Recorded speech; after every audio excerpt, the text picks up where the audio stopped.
Good morning everybody. Ako po si Mrs. Leticia Villarba, isa pong retired high school teacher. Ako po isang diabetic, 73 years old. Ngayon, ang aking pong anak, minsan ay may naging bisita na siya inaano sa iFern.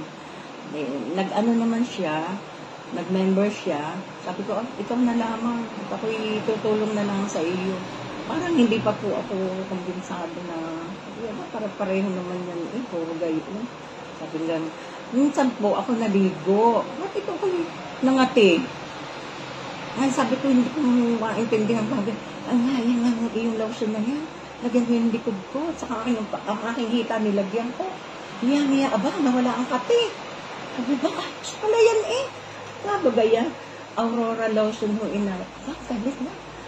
Ako yung ng isa. At ako'y gagamit. Simula po nung ako'y naakit ng iFern. Tapos sabi nga akong anak bibigyan ko kayo ng iFern Active. At saka yung Friendly. Dahil po ang aking tuhod talagang laging masakit. Hindi ako makalakad ng ayos. Hindi ako makalabas kung hindi may dala kami sa sasakyan. Nung ako'y makainom, sabi ko, sigurado ka? Ay, marami akong mga maintenance. Baka yung mag-kontra-kontra. Hindi okay yan. Pero ako'y kabado, hindi ko sinabi sa aking doktor. Baka hindi payagan, itatry ko muna. Ngayon, mga ilang araw lamay ako.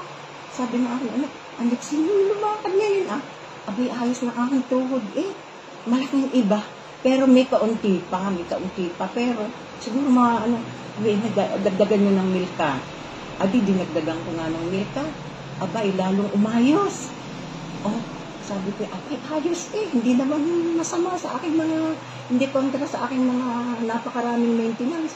At ako po ay nag-insulin na rin.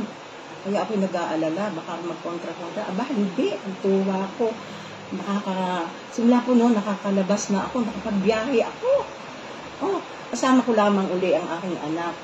At nakakapunta na ako sa palengke. Nakakapamili na ako ng gusto ko. Tuwa. Diyos ko. Sasabihin ko ito sa aking mga kaibigan na masasakit ang tuhod. Sabi kong ganyan.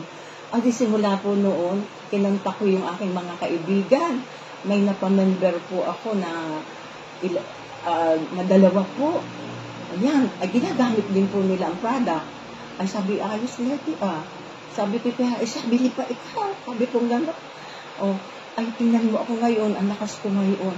Ako po nitong New Year, nakiusap ko sa sipon at ubo. Nilagnat pa. Sa tulong po ng ating mga products na ito, ay mga 1 day lamang po akong hindi makabangon. After 1 day, nakapagpilit po akong bumangon at ngayon po okay na. Okay, pero hindi pa rin ako masyadong nag-aano. Baka mabay na at gayon.